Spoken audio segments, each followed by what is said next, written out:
Salut l'équipe. Pour cette dernière de l'année, pas de coup de gueule, mais plutôt un coup de cœur. Vous le savez, il y a des histoires d'amour très dures à oublier, même si on essaie de se persuader du contraire. Juin 99, me voilà sur Internet en train de lire les différents profils de la future draft 99. Elton Brown, Stevie Francis, Baron Davis, et puis je tombe sur ça. 2,06 m, meneur de jeu en provenance de Rhode Island. Il hésite encore à se présenter officiellement à la draft, mais ne me demandez pas pourquoi, je suis déjà amoureux de ce Lamar Odom. Les Clippers, le Heat avec D-Wade où il jouera poste 4, et puis les Lakers de Kobe Bryant en reconstruction jusqu'au titre de champion. Gaucher polyvalent, Lamar sera le butler des Lakers. Non, pas le Caron ou le Jimmy, mais bien le majordome, l'homme à tout faire en sortie de banc, mais qui finira toujours les matchs. Mais pour qu'une histoire vous marque vraiment, il faut toujours une part d'ombre. Et celle de Lamar Odom est terriblement sombre. Orphelin dès l'âge de 12 ans, il perd un de ses 3 enfants, puis tombe dans les bras d'une Kardashian avant de tomber dans la drogue. D'ailleurs, pour un joueur NBA, je ne sais pas ce qui est le pire. Après avoir frôlé la mort, on pensait Lamar Odom disparu du monde du basket. Et puis cette semaine, son nom est réapparu dans un article pour annoncer qu'il participerait à un tournoi 3-3 à Dubaï en février prochain. Et comme il a quasiment 20 ans, j'ai eu la même curiosité, la même envie, la même excitation de voir jouer Lamar Odom sur un terrain de basket. Je vous l'ai dit, il y a des histoires d'amour qu'on ne peut pas oublier.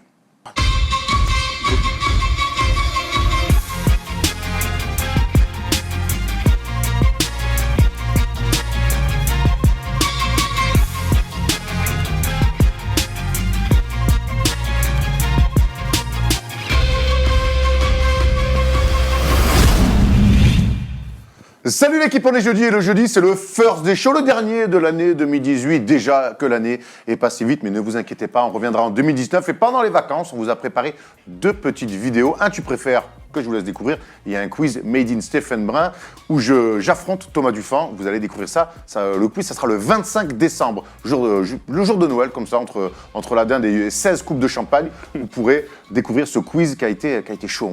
On peut déjà vous le dire. Cette semaine, on va se poser la question. On va se faire un débat pour savoir qui est le MVP déjà sur cette première partie de saison. Il y a déjà plusieurs candidats. On a rarement vu une saison régulière aussi serrée. Donc, on va forcément débattre pour savoir qui est pour vous le premier MVP de ces 3 mois de saison. Avant ça, les news. On va s'intéresser aux Rockets qui vont beaucoup mieux. Qu'est-ce qui t'arrive, Stephen Brun? On se demandait où est-ce que tu allais. Bonjour. Je voulais parler du programme de l'émission. Tu viens de Mont Blanc. Alors, Il est arrivé à Londres. je suis présentateur, je fais ce que je veux, je fais toujours ça, je présente le programme de l'émission, donc les news, on va parler Un petit des conseil Nets qui qui devrait vont bien. changer. Excuse-moi, Philippe Risoli. Excuse-moi, Henri Roselmack. Donc vous les avez vus, ils sont là, mes acolytes, pour finir pour cette dernière de 2019 avec un magnifique pull, Thomas. Oui, on a des beaux pulls. Je le regarde. Je vois qu'il est en pyjama, le gars. Il a oublié le sien. Ouais, bonjour à tous. Oui, alors merci à NBA France de nous avoir envoyé ces petits pulls. Vous pouvez les retrouver sur le NBA Store. Ils sont très bien. Et justement, en plus des petites coupes à Noël, la petite dinde, vous pourrez aussi vous la raconter avec soit un pull de Knicks, un pull des Lakers, un pull de n'importe quelle équipe, puisque toutes les franchises sont représentées. Et puis bon anniversaire à Kylian Mbappé. Parce que c'est important, c'est une émission basket. On est Mais ensemble. on est ensemble, hein, absolument. Comment ça va, Stephen Brun? Salut les guys. En pleine forme, on est là, les amis. T'as l'air Mon pull des Mavs. Oh, I love you, guys. Pyjama des Mavs. Pyjama, capuche des Mavs. Effectivement, t'as l'air en pleine bourre. Donc, quelques news, les Nets qui finissent très fort l'année, les blessures, parce que je reprends quand même mon métier, les blessures de Dragic et Lavigne, et le retour, Steph, de Dirk Nowitzki. Back in the game, baby. Super, back in the game, 3 Jesus matchs, is back. 3 défaites. Coach Brown, qui sera la suite de ce que tu avais fait la dernière fois. Les Européens, enfin les joueurs de relais qui étaient venus overseas en NBA et ceux qui étaient en NBA qui sont partis en Europe. Ça Bah là, sera ça la sera deuxième partie. les anciens joueurs NBA qui sont en Euroleague. Tout à fait. Et on finira avec un quiz préparé par mes soins, pas aussi bien que le tien. Mais écoute, ce sera le dernier petit quiz de 2018. Voilà. J'ai une question, les gars. Ah oui. J'ai une question. Si je demande à un coiffeur de venir faire une coupe à domicile, est-ce qu'on peut dire qu'il ramène la coupe à la maison? Tout de suite, c'est les news. 4 seconds, down to 3. Hart steps back, fires, it's the game! Alors, Steph, est-ce qu'on peut dire que le coiffeur ramène la coupe à la maison? Aïe, t'es bon, Jean Roucas. Hein. Bravo. Jean Roucas, énorme bâtard. Hein. C'est sa fête apparemment. Bon anniversaire, Erwan. Hein. Merci les mecs. Il y en a pour qui c'est la fête, la vraie fête, c'est Houston qui retrouve ses fondamentaux. Victoire 136-118 face aux Wizards, mais surtout, messieurs, 26 paniers à 3 points, record NBA. all-time. Et même, on a entendu le public du Toyota Center chanter « Free, free ». Donc, c'est pas des paroles de la Francis Cabrel, mais en tout cas, ça a fait chanter le public. Je vais vous faire juste en détail, et après, vous allez me parler de la performance. 3 paniers à 3 points pour Tucker, 5 pour Chris Paul, 6 pour Harden, 4 pour Gordon, 4 pour Green, 2 pour Carter Williams, alléluia, 1 pour Brandon Knight, alléluia, 2 pour House Jr. et 1 pour Clark. 1 pour Carter Williams, il me semble. Il en a mis 2, il a mis le dernier. Ah, il met le dernier pour battre le record. Alors, juste comme ça, le record est complètement impressionnant, mais j'aimerais que Steph nous donne son avis, parce qu'on en a un peu parlé avant l'émission. Ça nous laisse un peu pantois. Moi, c'est plus le basket que j'aime, c'est plus le basket que j'apprécie. L'arme du tir à 3 points doit faire partie du jeu. Là, c'est too much. Ils ont tiré 85 fois en tout, 55 tirs à 3 points. Donc, 1 sur 3, Carter Williams, t'as raison. Respect, mais on est ensemble. Et non, je trouve que c'est trop. Et Greg Popovich l'a très bien dit il y a quelques semaines. Pour moi, c'est de l'abus. C'est pas le basket que j'aime, le basket plaisir, l'alternance intérieur-extérieur. Et puis en plus, c'est même pas sur. Et c'est toi qui l'as dit tout à l'heure quand on regardait les tirs à 3 points, c'est même pas sur la création où on provoque des aides et on kick et ça ressort à l'opposé. C'est sur des tirs à 3 points après 4 dribbles créés par. Je suis pas fan. Il y a ça, là où on se rejoint, je pense, c'est que cette tactique de Mike D'Antoni qui fait ses preuves, puisque l'année dernière c'était la meilleure équipe de toute la NBA, Harden a été MVP et tout, c'est que quand ça ne marche pas, et rappelons-nous, en finale de conférence l'année dernière face à Golden State, on continue à tirer. Il n'y a pas de deuxième option. Donc quand c'est une très bonne soirée comme là, la meilleure soirée de tous les temps, et voilà, on peut en discuter. C'est peut-être pas le meilleur timing pour dire que c'est pas ce qui nous régale le plus, mais moi ce qui m'étonne, c'est qu'ils aillent à 100%, à 180 à l'heure sur le kilomètre des 3 points, sans jamais essayer de faire quelque chose comme ça va un peu moins. Tu vois, moi c'est ça surtout que je reproche. C'est ça aussi qui me chagrine, c'est que Mike D'Antoni n'a pas de plan B, dans son carquois de se dire bon, on met pas dedans, allez, on va donner la balle en bas, on va donner du mouvement, on va faire autre chose, on va jouer sur du pic. Pour vous rejoindre là-dessus, oui, c'est mieux le ballon. Oui. Pour vous rejoindre là-dessus, on se souvient que l'année dernière, les Rockets avaient raté 27 paniers à 3 points d'affilée. On était tombé un peu dans une parodie de basket. Mais au final, le tir à 3 points, plus que jamais depuis 5 ans maintenant, fait partie du jeu. Le jeu a évolué. Alors, est-ce qu'on va continuer à se plaindre et à dire non, mais il faut mettre le ballon intérieur, il faut alterner, patati patata. On a quand même le droit de dire que ça nous plaît pas. Non, mais oui, mais est-ce que je renie pas la NBA actuelle. Je veux dire que moi, je suis fan de basket. Moi, j'ai l'impression que j'aime. Quand Greg Popovich a dit ça, alors c'était juste une news, mais c'est bien qu'on en débatte. Quand Greg Popovich a dit ça, est-ce qu'on n'a pas l'impression que finalement c'est un coach qui finalement ne s'adapte pas avec à l'évolution. Finalement, le basket est en train de devenir un basket qui n'est plus pour lui. Peut-être, mais après, moi, je suis d'accord avec Steph, ça ne fait pas kiffer. Mais moi, je prends du plaisir à regarder les Warriors, j'en prends pas à regarder les Rockets. Et les Warriors tirent beaucoup à 3 points, mais c'est pas du tir à 3 points, c'est amené différemment, avec des plays, ou les Bucks, avec des plays, avec des coupes, avec des enchaînements d'écran sur la ligne de fond. C'est pas le basket moderne qui vous gêne, c'est le système d'Antoni poussé à l'extrême. Oui, voilà. C'est ce que j'ai l'impression, c'est ce qu'on a dit, non ? Moi, j'ai entendu quand même la NBA d'aujourd'hui 9 fois ma mère. Peut-être. Mais après, il y a un autre truc, et on l'a regardé, c'est ça qui est incroyable. Ils ont tiré donc 55 fois à 3 points. Ils ont tiré quoi, 83 fois dans ce match-là ? 85. Il y a 30 tirs à 2 points. Donc il y a 55 tirs à 3 points et 30 tirs sur des lay-ups. Enfin, c'est... Là, en fait, la part du 3 points est gigantesque et trop élevée par rapport à tout le reste, parce que le basket, c'est tout le reste, en fait. J'entends. Dites-nous, vous, dans les commentaires, si ça vous saoule de voir, pareil, cette équipe exclusivement shootée à 3 points, ou est-ce que plutôt ça vous régale de voir ces mecs à la création, parce qu'on voit quand même des paniers de très haut niveau, quand je vois Chris Paul et James Harden. Ça, plus font les parquets, on fait un rond central, une ligne à 3 points, pas de raquette, et voilà, ça fait moins de pâture. Alors, les gars, dans les salles d'entraînement, il y a des salles à 4 points. Il paraît que certaines franchises NBA, enfin, la NBA a demandé à certaines franchises, certaines équipes, de tester la ligne à 4 points. Je peux te jurer que le jour où il y a ça, on fait un first day show, mais handball. Ouais. Mais tu sais quoi ? On sera ensemble. Au final, peu importe, que ça shoot à 3 points, c'est la dernière fois que tu le fais. Hein. Non, j'ai dit 3, il reste un. 5e victoire de suite pour les Rockets, ça va beaucoup mieux. 7 victoires sur les 10 derniers matchs, bilan positif de 16 victoires pour 14 défaites. Et ils reviennent. Merci James Harden. Et ils reviennent. Ah oui, on y arrive. Et ils reviennent dans les 8, ils sont 7e à l'ouest. Et James Harden, sur les 15 derniers matchs, on a un tableau qui fournit terrible, quasiment 35 points par match, 9 passes décisives, 6,1 rebonds. On revient, on va en parler tout à l'heure dans les MVP, mais James Harden se signale à nouveau comme le MVP en titre de la saison dernière. Oui, c'est à moi. Ouais. Est-ce que c'est pas inquiétant de se dire que les Rockets gagnent des matchs avec James Harden, des chiffres comme ça? Est-ce qu'il est capable de faire ce mois de décembre sur 5 ou 6 mois? Est-ce que c'est pas au MVP en titre, au leader de cette équipe, de remettre les gens dans le droit chemin? Là, c'est too much un petit peu. Non, mais il le fait sur 15 matchs. Il le fait sur 15 matchs. S'il le fait sur 6 mois, ça sera effectivement embêtant pour les playoffs. Mais moi, sur une période de 15 matchs, de dire, allez, j'en fais un peu plus pour ramener tout le monde avec moi, pour ramener un bilan. Ouais, mais ce que je veux dire là, c'est que quand James Harden sera un peu moins bien, alors un peu moins bien, ça sera 28 ou 27 points de moyenne, peut-être un peu moins de passes, un peu moins de rebonds et surtout moins de 3 points. J'ai peur que Houston ne gagne pas. J'espère que Chris Paul, un jour, il va se remettre à retrouver un peu son niveau. C'est surtout ça aussi, je pense, qui permet à Chris Paul, quelque part, d'avoir un peu moins de pression. Ils reviennent dans les 8. Et on espère surtout, c'est pour moi le gros problème de Houston, c'est le niveau de Chris Paul. Les amis, moi je veux bien qu'on parle de 34,7 points. L'année dernière, James Harden est MVP avec 31,6 points et 8,2 passes, 5,7 rebonds. Donc c'est sensiblement ce genre de statistiques extraordinaires. Ils l'ont fait toute l'année dernière. Je vois pas pourquoi on devrait s'inquiéter. Moi, Chris Paul est mauvais. Non mais je veux dire pour James Harden, le fait qu'il se soit le gros leader de la franchise et de l'équipe, Oui, parce qui me paraît normal. parce qu'à côté, il n'y a plus personne. C'est pour ça que je dis, quand il va baisser un petit peu d'un ton, ils vont pas gagner. L'année dernière, il y avait des joueurs qui permettaient, quand un James Harden moins bon un soir, de gagner des matchs C'était bien malgré tout. défendu. C'était Chris Paul. Moi, il y a un truc par Et il contre. défendait plus. On peut parler de Chris Paul et tout. Moi, j'aimerais rester sur James Harden, le MVP en titre. Il y a un truc qui me chagrine énormément ces dernières saisons. C'est des trucs. J'ai envie de te dire un truc, et évidemment, sur les réseaux sociaux, on en voit des tonnes. C'est que James Harden est un joueur extraordinaire, est un joueur magnifique, est un soliste aussi. Le record, c'est lui qui a le record des triples-doubles à plus de 50 points sur un match. Bravo à James Harden. Mais il est en train de tomber dans une espèce de parodie avec les arbitres, avec les clés de bras, avec les fautes provoquées, qui est en train de saouler tout le monde. Avec les double step back. Avec les double step backs qu'il a fait contre Utah et face à Ricky Rubio. Moi, franchement, ça m'a saoulé parce qu'il est tellement fort qu'on n'a pas besoin que à la fois les arbitres l'aident. Et là, aujourd'hui, on est dans un truc où tu as l'impression que James Harden et les arbitres, il y a une espèce de bromance. Il est en train de devenir l'un des joueurs les plus détestés de la Ligue, clairement. Alors quand il signe à Houston, sur son début d'aventure à Houston, tout le monde est content, tout le monde le kiffe, tout le monde dit « Oh, on l'adore, il est trop fort, gaucher, il sera MVP un jour, il a été. » Il est en train de devenir un joueur que les gens... Pénible. Pénible à regarder parce que pour Toujours comme ça, là, provoquer, ça chercher toujours à les vouloir tenter la faute. Alors, il va énormément sur la ligne des lancers francs, ça, il l'a toujours fait, mais c'est en train de devenir un petit peu une parodie de lui-même, malgré des stats incroyables. Et je pense qu'avec le public, il est en train de se faire une cassure. Après, Faut faire attention.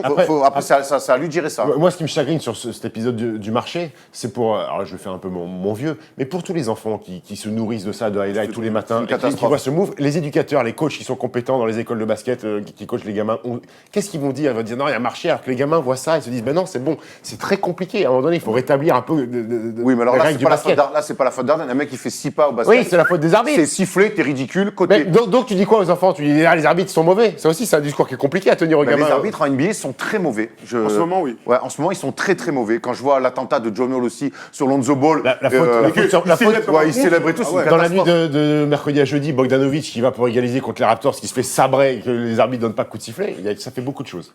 Les arbitres, ça sera un débat qu'on a déjà eu il y a 1 an et demi de ça. Tout à fait. On pourrait Et là, réavoir. avec les arbitres, tu sais quoi? début Pas du- ensemble. Ouais, ça c'est sûr. On enchaîne avec des mauvaises nouvelles. C'est la blessure de Dragan. Dragan Bender. De Dragic, Ah de oui. Goran Dragic. Ah oui. 2 mois, opération de genou, il s'est fait opérer mercredi. Il va être absent. Il va être absent 2 mois. C'est comme s'il était absent déjà. Hein, sur ce Ouais, début mais de alors, saison. ils ont prévu son retour à peu près aux alentours du All-Star Game. C'est quand même un coup dur pour Miami, même si, comme tu le disais, Steph, Ouais, ils sont pas mal passés de lui cette saison. On va le voir. 15 points, 5 passes, 3 rebonds. 11e saison NBA et toujours ces problèmes récurrents de blessures pour le Slovène. Alors, Steph. il fait un faux début de saison, il joue un match Complètement. sur 3, des fois il revient, il a mal au genou, il ne rejoue pas pendant 3 matchs. Pour moi, c'est mieux, c'est la décision qu'il fallait prendre. Voilà, on te soigne complet, tu reviens, tu es à 100%, plutôt que de venir, pas venir. Même dans un collectif, c'est compliqué de savoir si Dragic est là ou pas là. Maintenant, Miami, il va pouvoir jouer 2 mois avec une configuration inchangée, autre, et il va falloir s'adapter. Le 8 sont un petit peu dans le dur quand même sur ce Ils début. sont 9e encore. Ils ont pas complètement... Dixième. Ils n'ont pas lâché le wagon. Ils sont à 2-3 matchs des playoffs. Oui. Mais c'est vrai qu'ils ont du mal quand même. On a Ils du sont mal à à un retrouver match cette des équipe playoffs. pour la gratter de la saison dernière. Ils sont à 0,5 match de playoff de Orlando qui est 8e. Donc il n'y a absolument rien de grave. Tant que Miami continuera à défendre, ils pourront gagner des matchs. Le problème, c'est qu'il y a beaucoup d'absents. Les Whiteside qui ratent des matchs. Je regardais. James Johnson, on ne retrouve pas le James Johnson de la saison dernière aussi. Hein. James Johnson. Ah oui, James Johnson. Putain, je pense à James Jones. Pardon, c'est à Ouais, cause je de vois choses. Ouais. Pardon. Vraiment, je me suis dit, il est complètement fou. Mais ouais, il y a beaucoup de blessures et donc ils ont du mal à enchaîner. Maintenant, on se souvient qu'il y a 2 ans, ça s'était enclenché en tout début Janvier, d'année, 2017, en janvier, ouais. et ça avait été une des meilleures équipes de toute la NBA. Donc, on leur souhaite un réveillon de la sorte. Nouvelle blessure aussi avec Zach Lavine out, lui, blessé, grosse entorse, donc blessé contre Orlando. Grosse entorse. Ouais, 2 à 4 semaines. 2 à 4 semaines. Lui, c'est quand même une perte énorme, un top scoreur chez les Bulls et top passeur aussi, on a tendance à l'oublier. Sachant qu'ils sont derniers de la Ouais, conférence. sachant qu'ils sont derniers, alors, Est-ce que c'est pas. c'est un peu le bordel quand même C'est chez les pas Bulls cette dramatique, fin de hein, saison. On rappelle que Jabari Début de Parker est mis de Teco. Ça, c'est assez curieux quand même. Bah, il fait pas l'affaire. Ouais, apparemment. Donc veulent le voilà, traîner. donc Zach LaVine blessé 2 à 4 semaines. Moi, je trouve que c'est une grosse perte. Hein. Enfin, non, mais, C'est une grosse perte, mais dans le process de reconstruction des Bulls, je suis sûr qu'ils s'en foutent. Vaut mieux Bah, qu'il- non, moi je suis pas d'accord avec vous, c'est-à-dire que c'est un jeune joueur encore qui s'était fait les croisés et qui revient à un très très très bon niveau. Alors certes, ça gagne pas encore des matchs, mais c'est important que ces joueurs-là, qui sont en train de déclore complètement aux yeux Fassent de des tous. saisons complètes. Bah oui, il faut faire des saisons complètes. Lui, c'est quand même tout le temps blessé, tu vois. Il faut faire 80 matchs dans les saisons pour pouvoir s'inscrire parmi les meilleurs joueurs sur ton poste. Tout ça, il est quand même à 25 points par match. Moi, ça m'embête de voir ce gars-là se faire une entorse aussi grave que ça. J'imagine que les ligaments sont un peu touchés pour Ouais, 2 à 4 sortir semaines, de 2 à 4 semaines, quoi. C'est énorme. Peut-être un petit arrachement. Un petit arrachement. 2 à 4 semaines, c'est pieds bleus en général. Hein. Ouais, et puis énorme poste de glace, petits poids. Hein. Mettez des petits poids si vous en avez sur les entorses. Bon allez, ça suffit pour les mauvaises nouvelles. On va enchaîner avec les Nets qui, eux, sont surprenants. 7e victoire de suite. Et pas qu'un peu. Nos amis des Nets, ils s'offrent quand même des belles équipes. On le voit, 15 victoires, 18 défaites. Alors le bilan est pas fou, mais on sait qu'on le dit depuis la saison dernière, depuis la prise de position de Kenny Atkinson. Steph, c'est une équipe qui travaille super bien. On le voit 11e attaque de la Ligue, 22e défense. Il y a encore un petit peu des manquements à ce niveau-là, mais ils s'offrent notamment les Lakers cette semaine. Moi, je suis content de voir cette équipe de Brooklyn. Je suis content pour Kenny Atkinson, hein, qui était mon coéquipier à l'époque en Pro B à Nantes. C'est une équipe, il faut qu'on le rappelle, qui n'avait plus rien. Ils avaient tout misé sur Garnett, Pierce, Deron Williams et Joe Johnson. Ils avaient balancé tous leurs choix de draft, ils avaient balancé tous leurs meilleurs joueurs. Ils sont repartis de zéro. Et Sean Marks, qui est arrivé comme general manager, fait un boulot remarquable. Ils n'ont pas de stars. Ils se sont dit, bon, écoute, on a des jeunes joueurs, on va les faire progresser. Ça a été le cas ces 2-3 dernières saisons. Et là, ça commence à payer. Ils sont discrets, ils font pas de bruit, ils travaillent bien pour le moment. Alors oui, il manque une star à cette équipe. Ils ont des bons petits joueurs. On pense à Spencer Dinwiddie, on pense à D'Angelo Russell, qui commence à gagner en maturité, qui a l'air d'être un peu plus posé et concentré sur le basket. Et c'est payant. Et ses stats sont en progrès depuis la blessure de Caris LeVert. Ils font une saison quand même de momentum. Juste avant cette série de 7 victoires, ils avaient fait 8 défaites d'affilée. Ouais. Incroyable. Tom, on va sur D'Angelo Russell, Bien que sûr. tu aimes bien depuis sa draft. On se rappelle qu'il a été choisi par les Lakers en 2e choix à l'époque.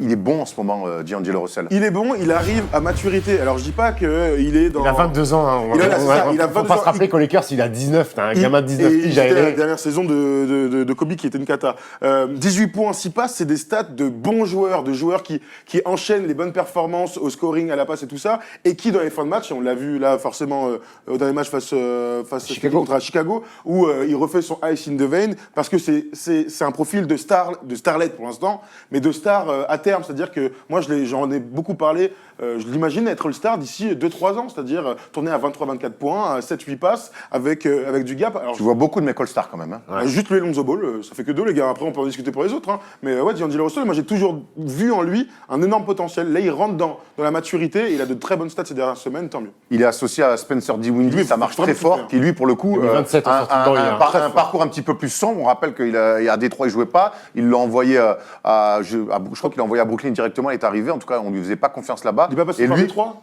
Si, Détroit, ce que je disais. pardon. Et lui, il s'éclate vraiment. Il vient de re-signer un contrat, lui. Hein. Exactement. Regarde, et c'est pas le contrat du siècle. Hein. C'est pas le contrat du siècle, et en plus, ça l'a pas chamboulé, hein, parce que dès qu'il a signé le contrat, après, il réalise perf sur perf.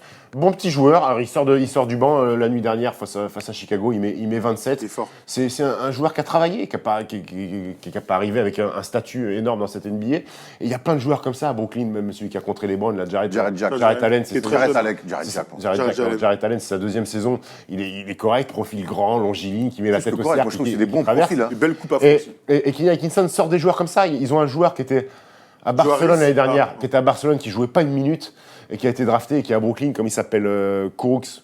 Oui, Kourouks, il était dans le 5 la dernière fois. Il était dans le 5 contre les Bulls aussi. Et c'est un bon petit joueur qui fait des perfs. Ils ont Joe Harris. Il faut toujours un shooter dans une équipe. Et Joe Harris s'éclate. J'aime bien. Moi, j'aime bien cette équipe. En plus, leur maillot, je le trouve très joli. Avec ce ouais. là. Le Big Night est magnifique. Juste un dernier stat sur Spencer Dinwiddie sur le match, sur le mois de décembre. Il est à 21 points, 5 passes décisives. Il a eu une perf à 39 points contre Philadelphie. Et le contrat qu'il vient juste de signer, c'est 34 millions en 3 ans. On rappelle quand même qu'il y a quelques semaines de ça, ils ont perdu Caris LeVert. Qui était le meilleur scoreur de l'équipe. Voilà. Et ils ont toujours notre ami Kenneth Farid. Ouais, qui là, pour le coup, prend des miettes. Hein. Des miettes, tu prends rien du tout, oui. Pour 0. DNP contre les Bulls. Dernière news, messieurs. Le retour de ton gars. Et là, je te laisse la main. Ouais. Bravo, Dirk. Ça fait plaisir de le voir sur les parquets. Par contre. Non, arrête. Ah, si. Attends, d'abord, laisse-moi. Envoie le tableau. Laisse-moi. J'en ai rien à faire. Jesus. Jesus is back in the NBA. Ah ouais. Et puis, par contre, il marche plus sur l'eau. Hein. Notre ami Jesus, va falloir qu'il se mette des bouées parce que 3 matchs, 3 défaites. Alors, toi qui es un fervent supporter des Mavs, on est content de revoir Dirk, mais est-ce qu'on peut expliquer ces 3 défaites-là ou c'est plutôt Par lui, un épiphénomène? Non, je pense que c'est un épiphénomène. Il n'a rien à voir dans les défaites, 6 minutes, 8 minutes, 7 minutes. Vu son petit temps de jeu. C'est bizarre quand même. Ça fait longtemps qu'il n'a pas joué. Je pense que c'est une réathlétisation, ces petits matchs. Il joue avec parcimonie. Oui, c'est plus on ne verra pas le Nowitzki qu'on a connu. Mais je pense que ces stats-là sont des fausses stats. Il faut attendre 1 mois et demi, 2 mois, qu'ils reviennent un petit peu, qu'ils reprennent le rythme Tu parles de réathlétisation, on le voit courir. On sent qu'il a Tu besoin verras, de vous retrouver verrez le les rythme, mecs, je m'avance un petit peu, d'ici 2 ou 3 mois, il va relâcher des matchs à 12-15 points, je pense. Après- je vous garantis ça. Alors d'abord, ce qui était archi cool, c'était son retour à Dallas. Standing ovation de malade. Incroyable. Et puis- C'est une légende de toute manière. Et ce qui est archi cool, c'est de voir Dirk et Luka Doncic sous le même maillot. C'est vrai. Première saison, lui 21e saison, c'est beau, il devient le mentor de Luka Doncic et on voit que Dallas, 21 ans après, veulent rebâtir avec un joueur européen. Après, le truc, c'est que moi, ma petite crainte par rapport à tout ça, tu parles de, on va dire, 6 semaines pour revenir à un bon niveau. Moi, je pense que Dallas n'a pas de temps à perdre. Si leur but, c'est de jouer les playoffs au vu de leur effectif, au vu de, voilà, je sais pas, de leurs Mais ils vont pas s'occuper de Dirk Nowitzki, ils vont continuer à jouer avec leurs principes. Mais ils perdent des matchs Luka Doncic. depuis Oui, qu'il mais revient, ça n'a hein. rien à voir, je pense. Je pense que ça n'a rien à voir. En jouant 6-8 minutes, t'as pas une influence comme ça sur le résultat d'un match. En plus, Dallas, c'est catastrophique à l'extérieur. Ça, c'est Donc, vrai. Ils ont 2 victoires seulement sur 12 matchs. C'est plutôt à domicile où ils sont bons. Je pense qu'ils vont laisser Dirk Nowitzki faire son petit truc à lui, le temps qu'il reprenne le niveau. Ils vont rien changer de leur structure habituelle. Ballon à Luka Doncic. Ballon à DJ Barrea. Ballon à DJ Barrea. Dédé Jordan en gardien de la raquette. Et Dirk Nowitzki viendra. Et il demande rien. Il n'est pas demandeur. Il sait que Ça, c'est sûr, hein. il sait que c'est la dernière saison. Il est là pour épauler le papa. Et je suis très content et très fier de le revoir. Il est assistant coach, quoi, quasi. Exactement. Bon, on a fait le tour des news et c'est Noël, bientôt. Et forcément, la NBA nous a encore concocté un super programme. On voit ça tout de suite. They do have a timeout. Decide not to use it. Curry, way downtown. Bang! Bang! C'est une habitude, on a avec la NBA le 25 au soir, enfin même fin d'après-midi, la NBA nous offre 5 matchs en général de grande qualité. Cette semaine, on aura un New York Bucks, on aura Rockets Thunder, Celtics Sixers, Warriors Lakers et Jazz Blazers. Sacré programme. On a même une petite vidéo d'un match entre les Warriors et les Lakers, LeBron face à Curry ou Durant comme vous voulez, ça va donner ça. We welcome you to our NBA Christmas special. Durant throws it down. Kevin Durant. We've gotten better since the start of the season. Every week and every month, we want to continue to get better. LeBron. Looney kept running to the rim. Blocks Josh Hart.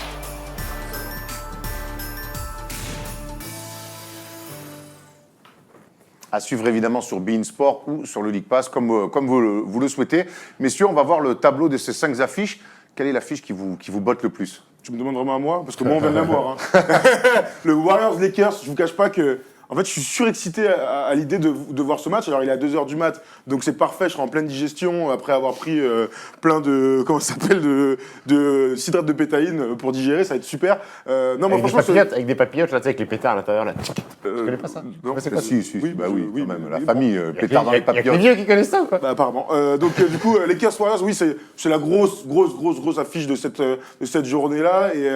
Et ce qui est marrant, c'est que ça fait des années que c'est toujours LeBron face aux Warriors, quelle que soit son équipe.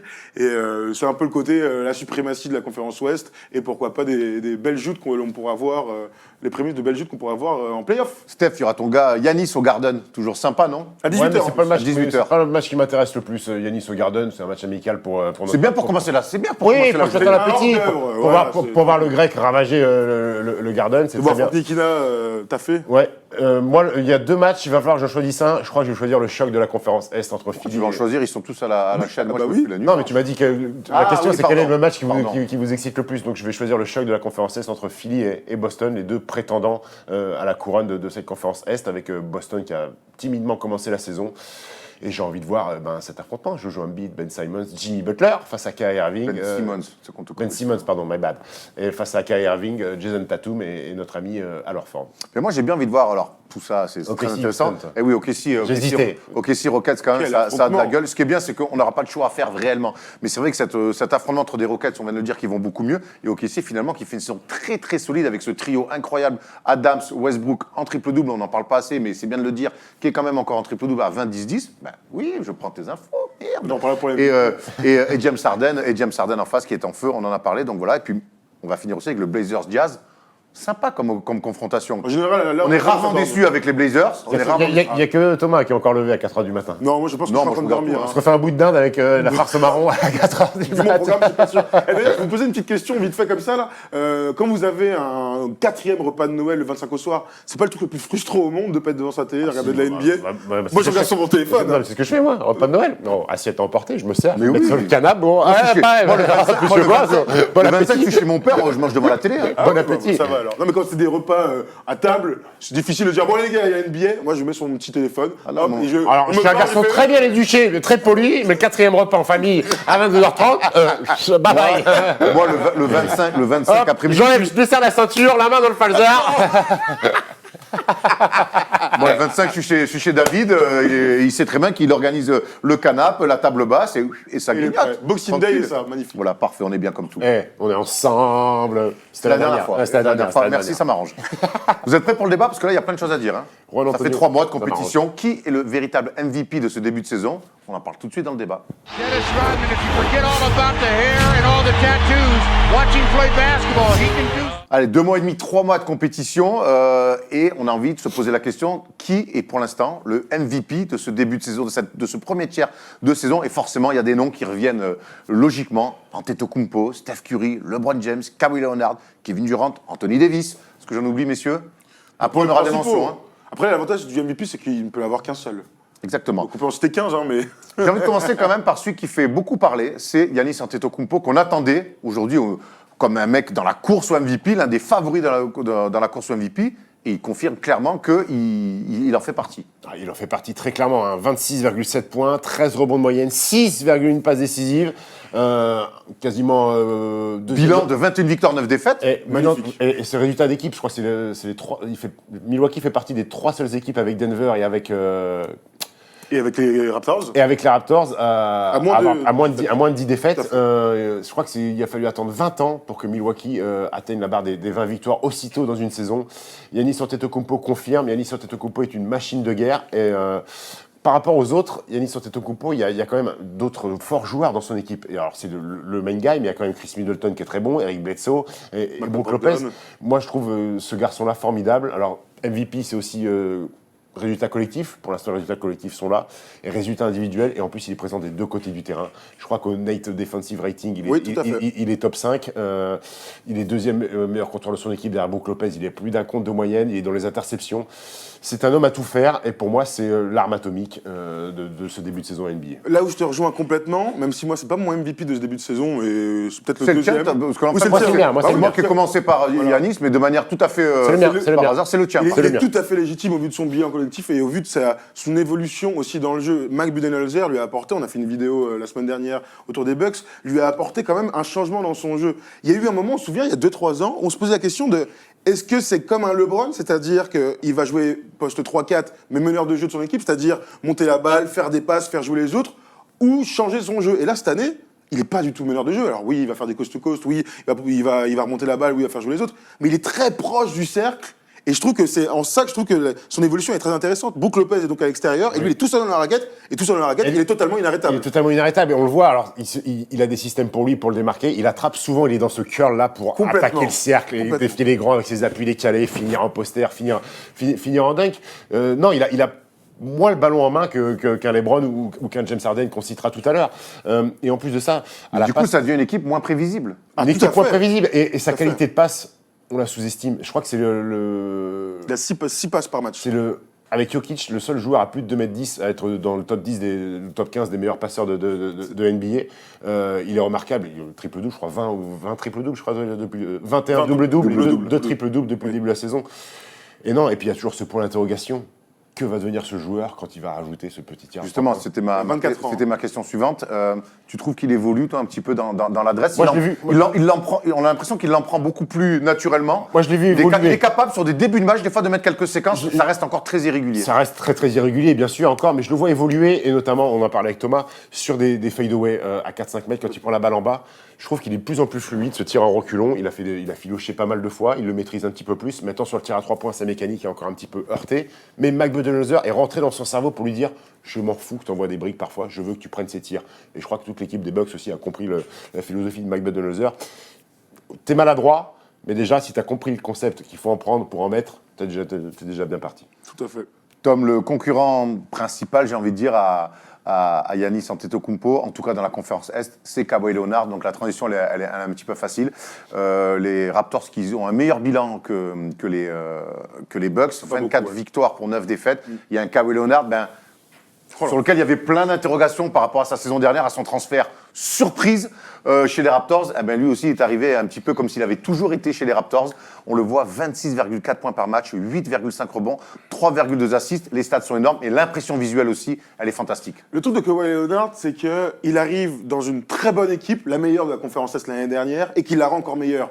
C'est ça que j'ai envie de garder de ce début de saison que Kawhi Leonard. Il n'a pas joué, t'as dit combien? 9 matchs 9 matchs la saison dernière, c'est avec un flou, bref, on va pas y revenir toute la vie avec les Spurs, avec Greg Popovich. Mais Kawhi Leonard, l'impression visuelle, les fins de match, la facilité qu'il a, même s'il est un peu robotique, il a une facilité pour scorer sur les layups, sur les dunks. Il a encore mis un énorme dunk main gauche avant-hier. Il est clutch. Et surtout, il est des deux côtés du terrain. C'est le two-way player, le meilleur two-way player de la NBA. Le nombre de ballons qui volent sur des mecs qui essaient de le crosser avec ses longs bras. C'est fou. Il y a ça. Tu sais, moi, souvent, je me dis que quand il y a un joueur au-dessus sur le terrain, tu le vois tout de suite sur plein de trucs. Alors oui, il va marquer des paniers, oui, tu vois que lui. Mais défensivement, toutes les balles lui reviennent tout le temps dans les mains. Tu vois ce que je veux dire? Oui. Il est toujours bien placé. Alors le gars va faire une skid pas, boum, c'est lui qui va attraper, il va commencer à dribbler. Et Kawhi Leonard, il fait partie de ces joueurs-là. Et sur Kawhi Leonard, j'ai marqué un truc, il est jamais battu, mec. Il arrive toujours à rester devant l'attaquant, entre l'attaquant et le panier. Il est jamais, tu vois, des mecs qui prennent des valises en défense. Oh, sur ses appuis, il est toujours cadré, toujours en face comme ça. Et il fait prendre des tirs compliqués. Quand les mecs arrivent à tirer, c'est des tirs compliqués sur la tête de Kawhi.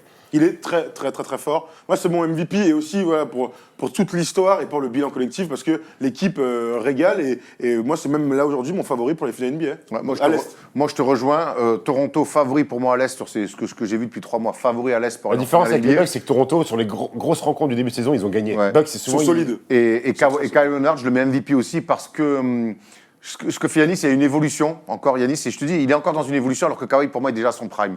Je sais pas si tu vois la on n'a pas vu le meilleur le suprême Giannis. et on le verra. Là, pour moi, on est en train de voir le meilleur de Kawhi Leonard, donc c'est pour ça que j'en fais aussi mon MVP. Après, il y a d'autres mecs, et j'en avais parlé moi en début de saison, j'avais dit mon MVP quand on avait fait les previews au mois d'octobre, c'était LeBron James. C'était LeBron James. Il y a eu des débuts un petit peu compliqués, mais les Lakers sont quand même, depuis quelques semaines, ont remis quand même le bleu de chauffe, même s'ils en lâchent encore 2-3. Et puis les stats, merde quoi, 28 points, 8 rebonds, 7 passes décisives, bilan de 18 victoires pour 13 défaites. C'est 4e de la conférence Ouest. On est quand même largement dans le cahier des charges demandé par Magic Johnson et Rob Pelinka. Est-ce qu'on est dans le cahier des charges pour être élu MVP? 4e à l'Ouest, ça suffit? Attends, on est 4e à l'Ouest aujourd'hui. T'as des parts dans la team ou quoi? Non, mais je dis on en général. C'est ça, t'as dit on. Il a un pull déjà, il est content. Ouais, putain, relou. Mais LeBron est très très très fort. Alors on a eu la chance de le voir il y a 3 semaines maintenant en vrai, un match incroyable face aux Spurs où il met plus de 40 points. Mais oui, il fait une saison de MVP. Mais le truc de LeBron, c'est qu'il fait une saison de MVP chaque année. Donc il aurait pu avoir 15 titres de MVP. Ouais. Non, mais c'est ça. Mais est-ce qu'il est meilleur que l'année dernière à Cleveland? Je vais dire. C'est une question. Mais alors, c'est toujours pareil. Individuellement, je te parle. Moi, je trouve que l'équipe, quand même, elle tourne mieux. Je trouve que c'est. Même si avec Luke Walton, on a fait une émission là-dessus. Ah, ça manque d'un meneur de jeu. Ça m'entend. C'est pas encore la grande relation. C'est pas encore la grande relation, mais j'ai l'impression qu'il est un peu plus tenu que ce qu'il était à Cleveland. Et du coup. Si je le trouve plus juste, plus structuré et plus juste que ce qu'il faisait l'année dernière avec Cleveland où il tombait vraiment dans des excès où les mecs le regardaient jouer. Il y a moins ça cette année. Les Kyle Kuzma, il y a moins ça. Je sais pas dit qu'il y en avait plus, je dis qu'il y avait moins ça. Ça veut dire quoi toi? Est-ce qu'il est meilleur cette année que l'année dernière ou voilà, c'est les dernières saisons à Cleveland? C'est du pareil au même pour moi. J'ai envie de dire, c'est du pareil au même. Maintenant, ce qui est un point faible pour LeBron, c'est qu'il a banalisé ses stats exceptionnels et c'est pour ça que les gens Je sais pas si c'est le premier nom tout de suite que tu viens, c'est te dire LeBron parce que t'es habitué. Tu vois, quand tu tombes dans une sorte de monotonie, d'habitude, tu penses plus forcément à lui. Tu penses à Giannis Antetokounmpo qui est une petite nouveauté, à Kawhi Leonard qui a pas joué de l'année. Tu vas penser à un James Harden. Et LeBron James, il banalise les chiffres, mais quand tu regardes et que tu te poses sur le canapé et que tu regardes, tu dis putain, gros, il peut être MVP encore cette saison parce qu'il est monstrueux. Et il y a un autre truc qui banalise, malheureusement, c'est que défensivement, quand je le compare à Kawhi ou à Yanis, qu'il eh ben, est il n'est au-dessous. pas à ce niveau-là. Aujourd'hui, Par séquence. Il Est-ce défend quand il veut. qu'à 34 ans, il est capable d'assumer des deux côtés du terrain c'est physiquement une très bonne Il se question. gère, Il n'empêche que quand je compare deux joueurs, eh ben, je Bien ne sûr. compare pas l'âge. Bien sûr. Tu vois, c'est ça le truc. Donc là, aujourd'hui, LeBron se repose clairement en défense. Il prend des Comme- backdoors de comme mecs qui tout- ne défendent pas, quoi. Comme toute son équipe. Les Par Lakers. séquence. Ça par séquence. Mais moi, je Par reste séquence. persuadé que c'est une bonne équipe défensive. Après, on peut en discuter. Quand ils ont envie. Ouais, On a quand déjà eu ce débat. pour gagner, il faut défendre. Après, Il gagne quand même des matchs. Il manque un meilleur de jeu. Tu veux citer son nom peut-être. Donc Lonzo Ball n'est pas favori pour le MVP. Je suis très déçu, Steph. Hein. On enchaîne avec un, Des avec mentions un ou autre. toujours un favori Oh non, on n'est pas encore dans les Là, c'est bon, mentions on a fait là. le podium. Ou pas. Moi, j'ai envie de parler d'Anthony Davis, forcément. Alors, le bilan sur les trois qu'on vient de citer celui est qui a le plus certainement mauvais moins. bilan, ouais. Et moi, quand on a fait les previews, tu m'as dit Anthony Davis. J'ai fait, c'est sûr qu'il a fait une saison de mammouth. Et bim, tu avais raison, Thomas. 28 points, plus de 12 rebonds, 4, quasiment 5 passes et 3 contre. Mais le bilan, chez moi, c'est C'est ce qui le négatif. tue. Le bilan est négatif. Donc, sur les 4 Ça va qu'on être ça, vient de le citer, c'est le problème. seul qui a un bilan négatif. 14 victoires pour 17 défaites. Mais après, c'est vrai qu'il a cette impression-là d'être inarrêtable, Anthony Davis. Les gars, Anthony Davis a des stats extraordinaires. Il est magnifique, il fait une saison de MVP individuelle. Et quand on a fait ces previews-là, moi, c'était mon truc. Et c'est vrai que quand on parlait après des classements de la conférence Ouest, eh bien, ça va être plus compliqué pour lui. Ça se vérifie entièrement. Le truc, c'est que 15 victoires pour 17 défaites, normalement, t'es 8e ou 9e. Là, t'es 13e de la conférence Ouest. Tu vois, t'es aux alentours des playoffs. J'ai quand même une impression visuelle et individuelle de ce gars-là. Les matchs à 40 points, les matchs à 20 rebonds, les contres et tout ça. Inarrêtable.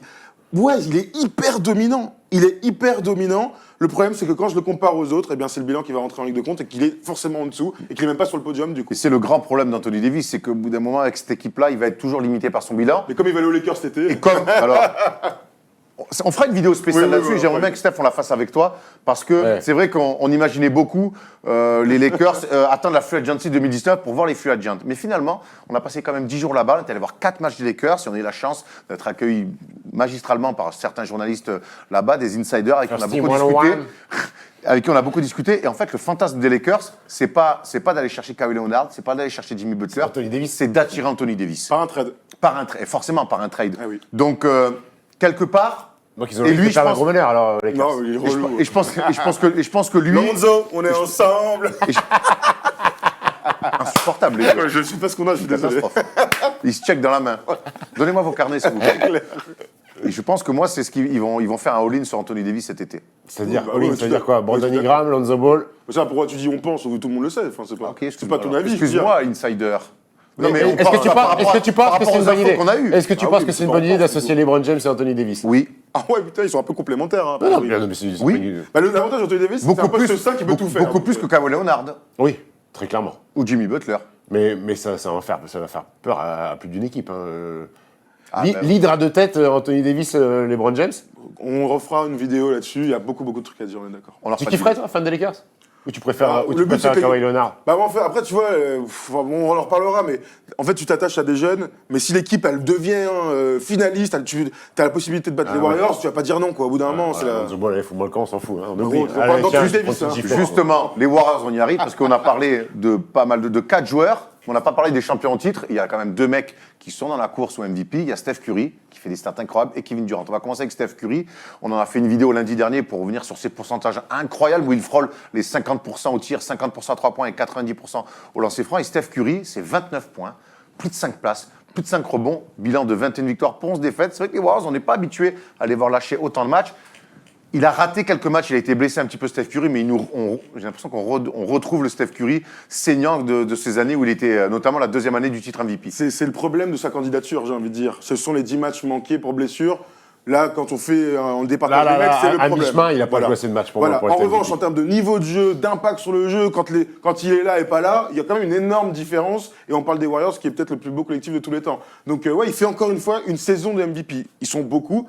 Et j'ai l'impression que dans cette saison NBA, là on revoit les pourcentages incroyables de notre ami là, ils sont beaucoup quoi à faire des saisons d'MVP, hein, d'un point de vue individuel. Alors je sais pas si c'est la nouvelle NBA, le fait que l'attaque soit encore avantagée, qu'il y ait plus de possession et tout, mais ils sont beaucoup. Ça c'est vrai, tu fais bien de le dire, c'est vrai que les règles défensives, où on a limité quand même énormément les défenseurs, ça profite à des joueurs qui sont de plus en plus forts en attaque. C'est quoi le 55, 45, 55% au tir, Oui, c'est 45% à 3 points. Et c'est 50, 40, 90. 50, 40, C'est une 90. petite erreur, monsieur, c'est pas grave. petite faute de frappe, 50, 40, c'est pas grave. 90. Et dans les 7 joueurs, tu sais qui y a? Bah oui, j'espère, on l'a fait lundi. Hein.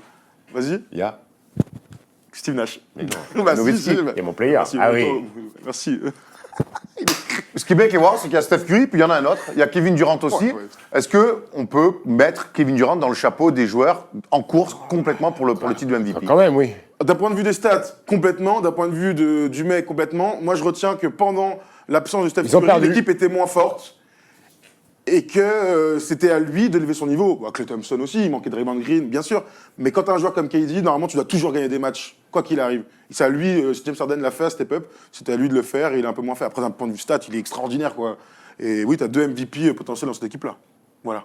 Très clairement. Mais je crois que ce que vient de dire Thomas plaide pas en la faveur de Kevin Durant, l'absence de Steph Curry. On a tout de suite compris que sans Steph Curry, les Warriors, c'était pas la même équipe et que Kevin Durant, formidable joueur qu'il soit, il n'a pas réussi à prendre le reste des gars sur leurs épaules. Il a Kevin dû Durant attendre- est une plus-value aux Warriors. Après, on C'est reste. le système. Ouais, je sais pas. Les gars, on est quand même sur un début de saison. Rappelez-vous les finales NBA. Ouais, les bah, 2 dernières finales NBA, c'est quand même lui plus-value. qui prend complètement le leadership.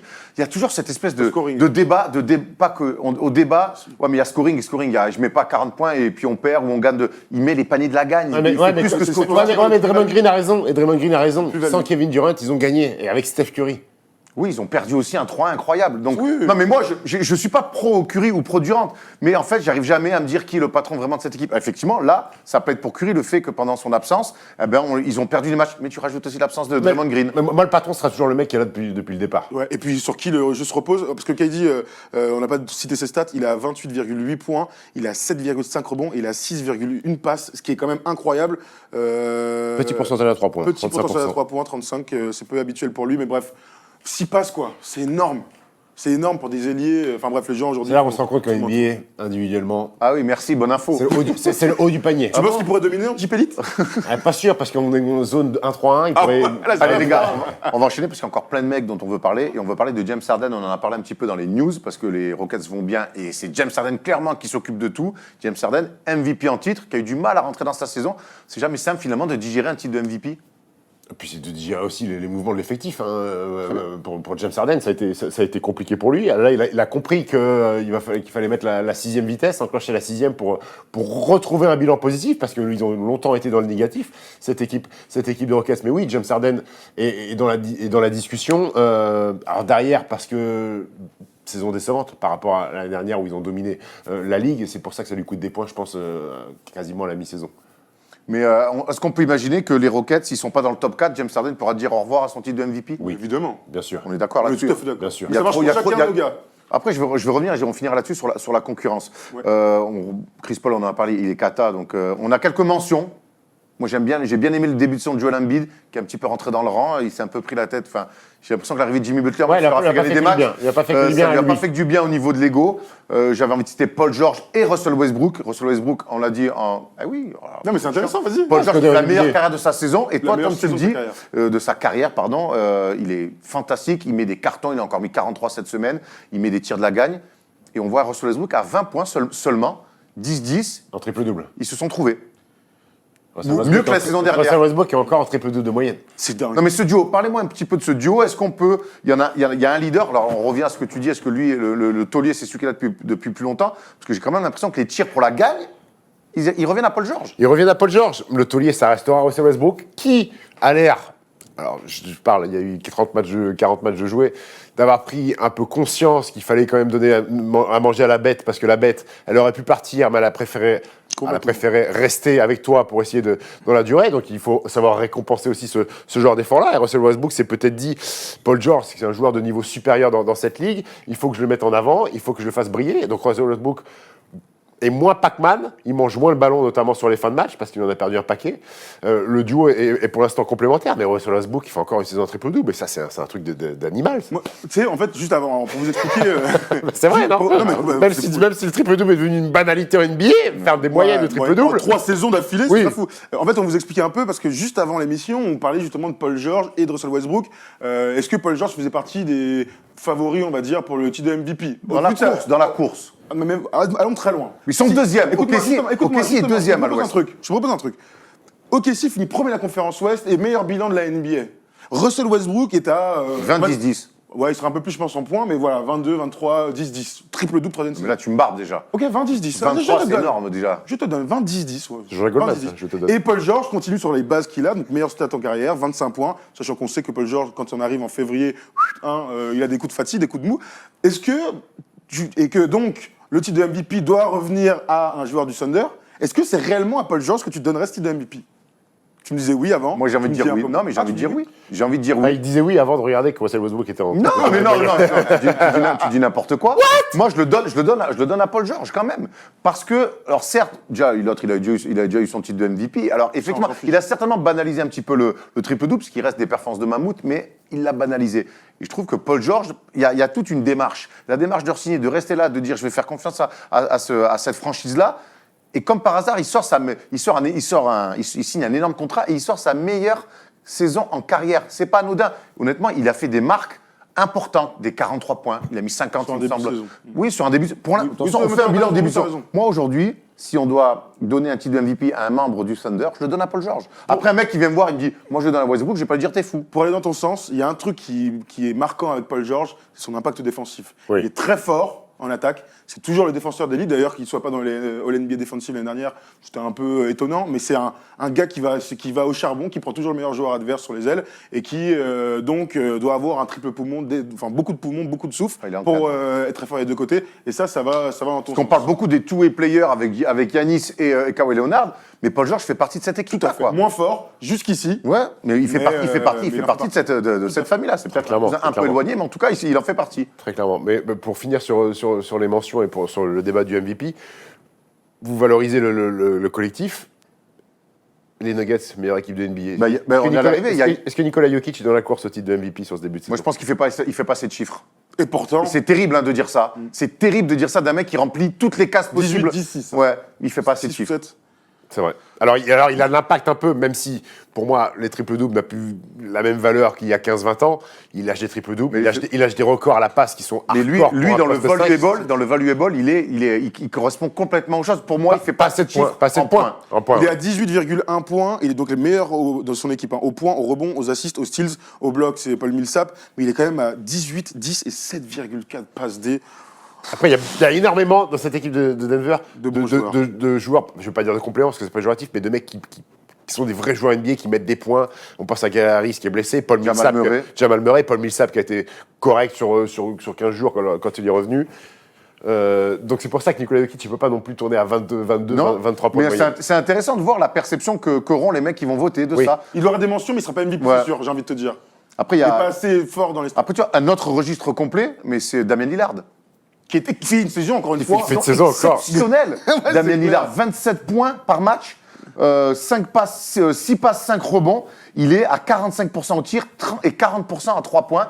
Et les Blazers sont 5e de la conférence Ouest. Il fait donc une saison de MVP, et pourtant, on ne C'est parle un MVP, jamais mais de Blazers. Donc du coup, Problème de concurrence. est-ce que vous avez, et là je viens à ma dernière question de ce débat, est-ce qu'on a déjà vu sur les dernières années là autant de concurrence pour un titre de MVP? Non. Non. À chaque fois, ça se joue, à la fin de la saison, on n'y est pas encore, Entre mais ça se 3. joue entre 1, 2 et LeBron. Ouais. Tu vois, 1, 2 C'est et LeBron plus 1 ou LeBron plus 2, comme Voilà. quand tu vas en boîte de nuit. Ça a été LeBron James plus Harden, 1. Russell Westbrook, ça a été Steph Curry, James Harden, ça a été, je sais pas moi, enfin bref, des très très forts joueurs qui crevaient l'écran. Comme dans Et la là, Nike. tu sais pas, c'est pour ça que je parlais tout à l'heure de, Comme dans la Night, sur une invitation télé, LeBron plus 2. c'est pour ça que je parlais des changements de règles. J'ai l'impression que cette année, en fait, c'est vraiment propice aux grandes performances individuelles et donc de statistiques. Et donc du coup, Je sais plus où donner de la tête. C'est non pour ça plus. que j'ai envie de parler de Kawhi et du Moi non bilan plus. C'est pour ça que des mecs comme collectif. Damien Lillard, ils passent inaperçus dans la masse de. C'est terrible, hein. C'est terrible. Des surhommes C'est parti dans le qui- Star Game. J'espère Je quand même, rigole, merde. je rigole. Ah gros, s'il est pas All-Star, je t'annonce, il arrache tout. Hein. Ah ouais, Déjà, Michael Lee. il fait un album où il insulte tout le monde sur chaque dirigeant. Mais Michael Lee, moi j'étais persuadé qu'il allait y aller. Plus ça va, plus il y a trop de monde, quoi. Mais tu vois, C'est on parle compliqué. même pas de Memphis qui fait une bonne saison, de Michael Lee qui fait une bonne saison. On n'a pas parlé de Kemba Walker qui fait quand même la meilleure saison de sa carrière, incroyable, avec des cartons et puis des pierres blanches en disant voilà, sur ce match-là, boum, je mets 60. Ouais, voilà, donc on assiste vraiment cette année à des performances individuelles, mais c'est vrai que et c'est pour ça qu'il va falloir les creuser un petit peu plus. Le bilan collectif et ce mot valuable, peut-être plus que jamais, Exactement. il va avoir de l'importance. Most Plus que valuable jamais. player, celui qui est le meilleur pour son équipe, qui emmène son équipe. Donc le bilan collectif, clairement, même s'il fait toujours la différence, effectivement, mais là, plus que jamais, ça va se jouer à pas grand-chose. Dites-nous pour vous, sur cette première partie de saison, qui est votre MVP et pourquoi? Expliquez-nous, on adore lire vos argumentations dans les commentaires. Il y en a un autre qu'on adore entendre avoir des argumentations, c'est Coach Brown, qu'on n'a pas eu depuis longtemps, et qui nous fait la suite de ce qu'il avait fait il y a 3 semaines de ça, les joueurs d'Euroleague qui arrivent à NBA. Cette fois, c'est les joueurs de NBA qui font overseas, mais en Europe. Coach Brown. Isaiah in the sky for a slam dunk tip, the play of the night. Wow! Coach Brown, acte 2, dis-nous tout, mon grand.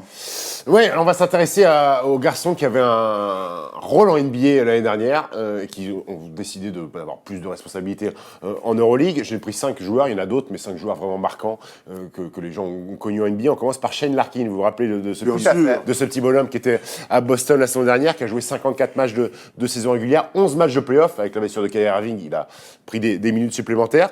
Il avait déjà joué en Euroleague à Baskonia en Espagne, à Vitoria, où il avait été très bon avec Et 13 fourni, points hein. et 5,7 passes décisives de moyenne. Cette saison, il joue en Turquie, à l'Anadolu Efes. Il est un petit peu décevant, Shane Larkin. Il a 9 points de moyenne, 2,4 passes en 20 minutes seulement. Alors, il partage le temps de jeu avec Rodrigue Bobois, le Frenchie qui est très bon aussi, avec Vasilij Micic, un Serbe qui était aux Žalgiris Kaunas, et sur 3 arrières de très haut niveau. Donc, le temps de jeu est réparti, le ballon est réparti. Mais ce qui est bien, c'est que l'Anadolu, qui a longtemps été dans le dur en Euroleague, fait une très belle campagne cette saison. Ils sont à 8 victoires, 4 défaites. Ils sont 4e au classement. J'en attendais un petit peu plus de Shane Larkin, qui avait été plutôt correct en NBA dans une top team, qui avait été très bon pour un premier passage en Euroleague. Je suis un petit peu déçu. Il n'a pas fait d'énormes cartons encore cette saison. Donc, à voir pour la suite. Vous l'avez bien aimé, vous, à Boston l'année dernière? Ouais, je trouvais mais c'est un mec en fait qui a cette qualité que dès que tu mets sur le terrain, il est bon. Il fait quelque chose, il propose quelque chose. C'est un mec qui passe rarement au travers. Et c'est un habitué de faire des allers-retours entre l'Euroleague et la NBA. Et partout où il passe, que ce soit sur des mini-rôles à Boston ou des rôles plus importants à Baskonia, je le trouve toujours bon. Et Andrew Albissi nous avait confié quand, un carnage à défendre. quand il avait été meilleur passeur d'Espagne, on a dit putain, cette année, sur qui t'en as chié? Sergio Llull, Doncic, parce qu'à l'époque il avait joué Doncic, il fait Shane Larkin, c'est le mec le plus dur, c'est le mec qui m'a mis le plus en galère. Ouais, il va vite. Et je sais qu'Andrew, il défend. Ouais, c'est clair. Si seulement il faisait autre chose. Oh non! Pardon, je Oh rigole. non! Oh, Terrible. c'est le regard. Ils sont bien en Eurocup. Hein. Mais oui, non, je rigole, c'est pour la blague. Soit qualifié. On passe à Jeremy Evans, ça vous parle? Ouais. Jeremy Bien sûr. Evans, il a joué 5 saisons à Utah, donc il était à son prime, il a fait 5 saisons Il a consécutives fait un à concours Utah. de dunk, non? Vainqueur du concours de dunk en 2012, exact. Tout pété, ce concours. L'année dernière, il a fait un petit match du côté des Hawks d'Atlanta. Cette saison, il est à Darussafaka, qui a gagné l'Eurocup l'année dernière, donc qui a gagné sa place en Euroleague en gagnant l'Eurocup la saison dernière, qui était coaché par David Blatt la saison dernière. Maintenant, David Blatt est parti. Darussafaka qui est dans le dur. Et ouais, c'est une grande marche entre l'Eurocup et l'Euroleague. Ils sont derniers, 1 victoire, 11 défaites. Et Jeremy Evans est plutôt moyen, 7,6 points, 5,8 rebonds, 10,4 d'évaluation en 25 minutes dans une équipe qui est dans le dur. Il a fait un gros match cette saison face au Bayern de Munich, 20 points, 8 rebonds. C'est le 5e scoreur seulement de son équipe, dans une équipe qui est derrière du classement. Petit passage pour Jeremy Evans en Euroleague cette saison. Ouais, poste 4, athlétique, point. qui doit peut-être avoir un peu des soucis avec tout ce qui est le jeu à l'européenne. On sait que c'est un athlète. C'est un athlète qui a du mal. C'est un athlète et il a du mal à proposer autre chose. Quoi. Exactement, le coach a été coupé en plus, changement de coach. c'est la galère. Ouais, en plus, il n'est pas tombé dans le meilleur environnement Non, possible. saison galère, la marche est trop haute pour cette équipe du Darussafaka.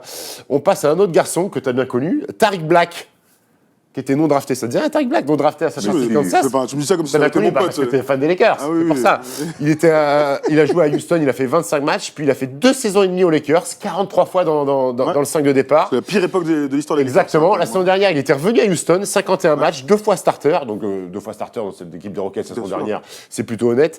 7 apparitions en playoff dans la campagne des Rockets la saison dernière. Cette saison, il joue au Maccabi Tel Aviv. On pensait, le Maccabi Tel Aviv, chaque année, ils ont plein d'argent. Chaque année, ils recrutent des stars. Chaque année, c'est décevant.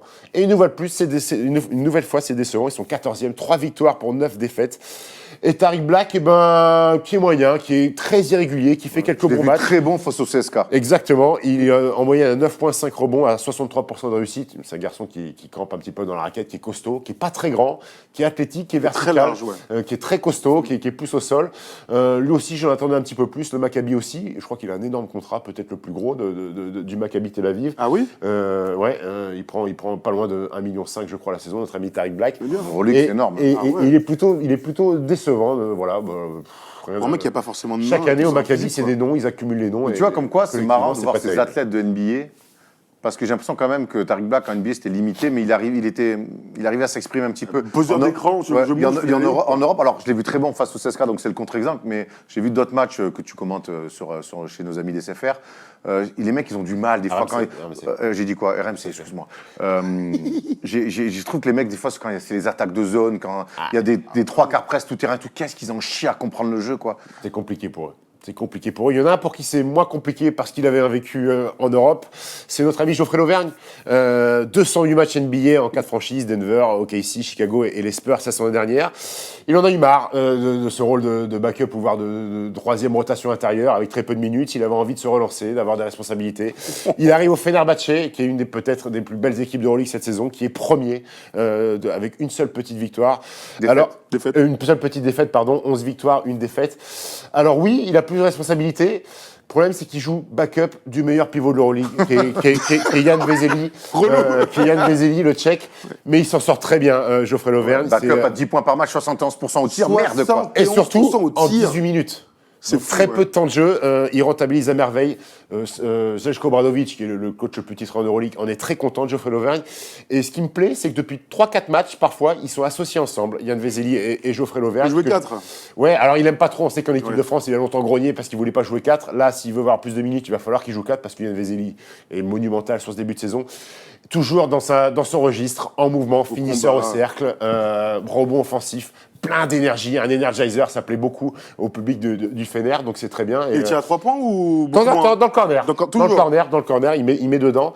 Et puis Geoffrey Lauvergne, il a la possibilité cette saison de gagner l'Euroleague parce que vraisemblablement on retrouvera le Fener au Final Four à Vitoria à Vitoria cette saison. Ouais. 71%, c'est quand même énorme dans le contexte FIBA, c'est un truc de ouf. Non mais sans déconner. C'est un truc de ouf. Sûrement le numéro 1, enfin, Sûrement, oui. À 71, je pense quand même. Hein. Mais LeBron est à 65% lancé franc en ce moment, donc pour vous donner une idée quand même, c'est fou quoi. Non, mais... et le cinquième et dernier joueur, les amis, c'est une énorme surprise pour moi parce que je pensais que c'était un citron complet pour jouer en Euroleague. C'est Derek Williams, numéro 2 de draft. C'est vrai. Numéro 2 de draft en 2011 à sa sortie d'Arizona. Il a fait 2 ans à Minnesota, 2 ans à Sacramento, une saison au Knicks, une au Heat, un passage au Cleveland avant de passer une saison en Chine la saison dernière et signer un 10-day contract pour finir avec les Lakers. La carrière du mec quoi. Et Derek Williams est arrivé fin octobre du côté du Bayern de Munich. Et les amis, c'est un joueur hors norme en Euroleague. Il a été élu MVP de la deuxième journée avec 37 d'évaluation. Il y avait une journée il y avait une journée cette semaine, mercredi, jeudi. Il a fait 30 d'évaluation. Derek Williams est sur un nuage. Le Bayern Munich est la belle surprise de l'Euroleague. Ils sont à 7 victoires, 6 défaites. Il est à 13,5 points de moyenne. Il a 40% à 3 points, 4,3 rebonds pour 14 d'évaluation en 23 minutes seulement. C'est pas énorme. Hein. C'est pas énorme. Minutes en temps de jeu, je parle. En temps de jeu, c'est pas énorme. Il est impressionnant, il met dedans à 3 points, il a des highlights incroyables, il joue poste 4, très compliqué à défendre, il file vers le cercle, il arrache le panier. Pour moi, c'est une grosse surprise parce que en voyant NBA, c'était pas un énorme QI basket. Non. C'est adapté en Euroleague avec le Bayern Munich qui est un nouveau venu dans cette compétition-là et il surprend tout le monde. Et franchement, chapeau de Derek Williams parce que là, il est en train de faire sa place dans la deuxième meilleure ligue au monde et je serais pas surpris de le voir signer dans un grand de l'Euroleague l'année prochaine tellement il est performant. Il forme un super trio en plus avec Aaron Robben et Franck Ribéry. J'allais me dire, il va me sortir 2 joueurs du Bayern Munich, oh, il est incroyable. Non mais c'est Pierre Puller est ravi de cette signature. Vous n'êtes pas surpris de voir un mec comme Derek Williams? Profil Chine. À fond, athlète, machin. Après, on se rappellera que son année à Arizona, elle est magnifique. C'est pour ça qu'il est choisi numéro 2.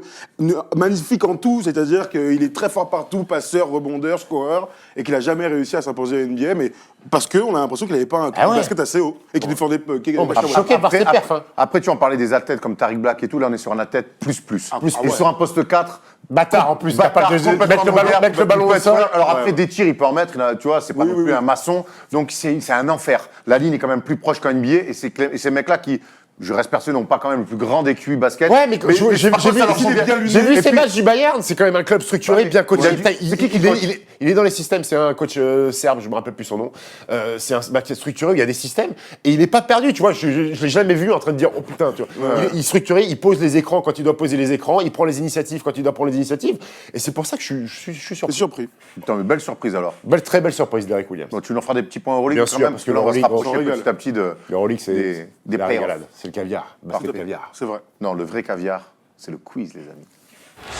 It's Lillard. He got the shot off. Lillard, good! Alors sur le quiz, je vais reprendre des choses qui vous avaient plu la dernière fois où Steph, t'avais brillé par ton énergie. Les surnoms Les surnoms. Les surnoms, il y en a d'autres. Hein. Les surnoms. Après, il y aura drafté par qui. Ah, fameux. Drafté par qui. Ouais. Et on verra un qui suis-je, bien évidemment. Très bien. Alors on commence avec les surnoms. Vous êtes prêts? Au plus vite, hein. Le Birdman. Chris Andersen. Eh, mais il est pas venu, mais bravo. Il y a des surnoms en français et en anglais aussi. Non, là, c'est Plastic Man. C'était Sugman. Ouais, pas mal, pas mal. Unibro. Anthony Davis. C'est pas lui. 3-0. Super Mario. Mario Chalmers. Mario Balotelli. Oui, bah, Mario Chalmers. Oui, Non. Mario Super Mario. Super Mario Balotelli. Non. Bah, je sais pas. Mario Ezonia. Mario Zonia. Ah ouais. Ah oui. Ah oui. Attention, Iggy. Bah, Iguodala. Iguodala. Ouais, Il est même petit. le Joker. Jokic. Alors celui-là, attention. Baby Jordan. John Davis. Non. Harold Miner. Harold Harold Miner. Miner. Harold Miner. Un point gauche, évidemment, perforé. Ouais, c'est clair. Zen Master. Phil Jackson. Ouais. Ty Gang. Big Games James. Big Games James. Il y a un indice dans le surnom. Big. Un gros mec- porc qui s'appelle James. Non, Big Game. C'est un mec qui était toujours très fort dans les gros matchs. James Jones. Et qui avait fait un match 7 de finale NBA incroyable où il avait été MVP. James Worthy. James Worthy. Ah ouais, je savais pas. Alors, découverte d'un. Ah Un ouais. surnom. Ah ouais, Un surnom. ça, il y en a plein de surnoms et donc chaque fois quand je c'est fais bien. des quiz, Très sympa, je fais ouais. découvrir un petit peu les trucs. Allez, point pour Steph. Oui, bravo, Steph. Drafté par qui? Ouais, je suis Ah. pas bon, je suis pas Attention, il y a que des pièges. Oh putain. Comme ça, au moins, c'est réglé. Nicolas Batum. bon. Pas drafté. non, mais dis- Drafté par Atlanta. Non. Mais non, c'est pas les Spurs. Non, putain, Denver. non. Golden State. Non, Attends, il est échangé direct bah oui, à Portland. 28e choix. Il est drafté par. Utah. Non. Putain, je. Oh. Oh là, je vous le donne pas. Vous l'avez, je suis sûr, vous l'avez chez vous. Ah ouais, attends, comment on peut pas savoir. C'est pas Denver. Non, bah non, c'est pas Denver, c'est votre fourni. C'est l'équipe de l'Ouest. Minnesota. Non. Oh les gars, Ah, je te jure, je sais pas. Bah attends. bah, vas-y. Houston. Par Houston. Il est drafté par Eh, je te Houston. jure, je me souviens de cette histoire, j'avais oublié le gros cœur et C'est tout. ça. J'avais oublié que. Ça promet, derrière, Ah ouais, j'y arrive. pas drafté, moi. Steve Francis. Ah, je sais pas. Houston, Orlando. non, il y joue. Vancouver. Vancouver. Il veut pas y Il est jouer. échangé direct. Il veut pas y jouer. Il est échangé direct. Ah oui, il veut pas. y jouer. Il fait un- Il veut pas y Caca jouer. nerveux. Alors Ouais. attention. Dirk Nowitzki. Dallas. Mais non, c'est un piège, il a dit. Ah ouais. Dirk Dirk Nowitzki. Nowitzki, il est. Oh non, Attends, vous êtes pas bon Ah, là-dessus. baisse la Il est fille. échangé avec Robert Traylor. C'est Clippers. Mais non. Seattle. Non. Robert Track Taylor, il était aux Clippers, non? Oui, Il a pas d'accord, fait mais. que ça. Je sais pas. Milwaukee. Ah ouais. Putain, Ouais, mais ouais. Nowitzki, il est drafté par Ouais, c'est Milwaukee. vrai, savoir c'est ça, vrai, gros. Ça, j'ai Oh, honte, oh. tu devrais avoir honte. Hein. Attention. Luka Doncic. Atlanta. Atlanta. Atlanta. Ah, il est même petit. Penny Hardaway. Golden State. Très bien. Vince Carter. Ouh. Vince Carter. Il est échangé direct contre un poste 4. Anton Jamison. Jamison, oui. Golden donc, State. Golden State. Golden State. Ouais, bah oui, grave. D'accord. Alors celui-là, il est très très dur. Même moi, j'ai Ray Allen. Je suis Washington. Non. Ah, 5e choix de draft 96. Qu'est-ce qui. Il y a un Ah piège. ouais. Ah Oui, oui, ça il y a un va. énorme piège, mais enfin, c'est introuvable, je pense. Faut savoir quoi. Ray Allen, il est drafté par Minnesota. Minnesota Timberwolves. Et il est échangé avec Marbury. Ah ouais. Ah ouais, good call. Ah ouais. J'ai oublié complet. Ah ouais. Là, il n'y a pas de piège. Eddie Jones. Miami. Ah non, les Lakers. Les Oui, Lakers. ah, y a pas de piège. Et là, il y a un truc pareil, j'avais complètement oublié. Kevin Love. Minnesota. Non. Tu sais pas. Memphis. Oh mais putain. C'est fou, hein. Ah, mais en fait, on les associe tellement Très dur. pas. Ouais, mais. Ah ouais. Tu vois ce que je veux dire? Par contre, Dirk Nowitzki, Ah, c'est ouais, impardonnable mais et Nico ouais, Batum aussi. hein. Ouais, Nick Batum, c'est Qatar. Je suis undersheet. Je suis une undersheet. C'est bien que tu Ouais. sois une sous-merde parce que tu vas pouvoir te rattraper sur le qui suis-je Allez, qui vas-y. est pas donné. Vous êtes prêts? Je suis né le 25 novembre 1981, pile poil entre la naissance de Stephen Brun et d'Erwan Abotrette, à Bloomington, dans l'Indiana. C'est d'ailleurs là-bas, à la fac d'Indiana, que je fais mon cursus NCAA. Cursus qui dure seulement 2 ans. En même temps, ma dernière saison, ma 2e année, je suis déjà meilleur marqueur de mon équipe et j'atteins le Final Four où je perds en finale contre Maryland. T'as une année, par hasard? Qui? Ah non, vas-y, pardon. Vas-y, draft. 2004, je crois que c'est. Hein. Non, c'est avant. C'est 2002, la dernière année. Il est donc logique que je me présente à la draft de 2002, où je suis sélectionné 11e par les Washington Wizards. C'est à la fac que je scorais en NBA. En revanche, en NBA, je suis un défenseur pur jus. D'ailleurs, en 10 ans de NBA, je n'ai jamais fait mieux que 6,8 points par match. What? Un défenseur, point barre. Poste 3-4, 2m11, assez fin. 3-4, 2m11. Métis. Enfin, clair. en Comment tout je cas. peux pas l'avoir, là? Je passe 4 ans dans la capitale avant de rejoindre les Knicks. Pour 4 ans, là aussi. Mon fait d'armes chez les Knicks. Putain, je l'ai, je crois. Mon fait d'armes chez les Knicks, c'est d'être impliqué dans une énorme bagarre au Patrick Garcet Campbell. avec les Nuggets. Un LD, il a dit. Vous avez cette bagarre avec les Nuggets? Mais oui. Poste 3-4. Hein. Mais attends, De Christie. Jeffrey Taylor. Quoi? Taylor, c'est ça. Tu T'as vois dit que je quoi? l'ai? Jeffrey Taylor, non, mais tu vois que je l'ai. On est dans, mais le, c'est pas dans, lui. dans le Jeffrey, on n'est pas loin du tout. Hein. Grosse bagarre. Jared Jeffries. Jared Jeffries. Yes. Gros, On est ensemble. On est ensemble. comment... Mec, j'ai que lui en tête depuis Taylor, Indiana et tout. Je bouge Jared ensuite à Houston Taylor. pour 2 saisons, on va revenir à New York pour 2 saisons, et je finis dans le casier anonymat à Portland. Portland d'ailleurs, où je lance ma retraite le 17 septembre 2013, et j'intègre le staff Attends, des c'est quoi Blazers. ça, Joe Wilfried Songa? Et j'intègre le staff des Blazers comme scout. Jared Jeffries. Ah ouais, putain, regarde, il a mal. Hein. Jared Jeffries, les gars. Jared Bravo, Jared Jeffries. Jeffries, bien sûr. Bravo, Steph. Ah, je dois Merci, avoir. Ouais, appreciate, merci. Ouais. Eh gros, toi et moi, on est... Ensemble. C'est pas ta journée des quiz, hein.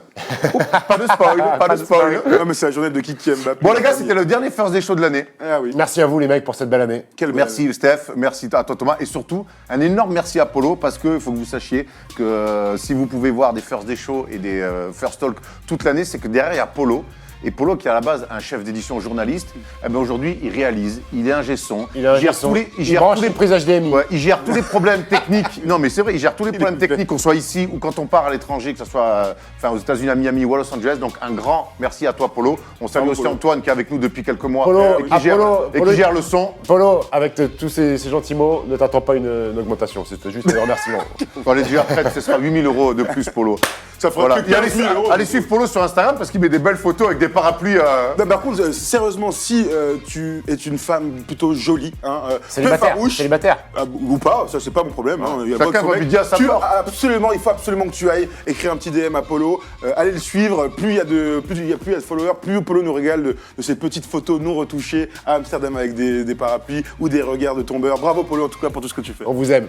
Et merci Allez. à tous les gens qui nous Et regardent. merci bien sûr à tous les gens qui nous regardent. On voulait faire un gros big up à Polo pour cette superbe année 2018 Bravo. où il est devenu ni plus ni moins que l'égal de Fred Godard. Voilà. Ciao l'équipe. Bravo.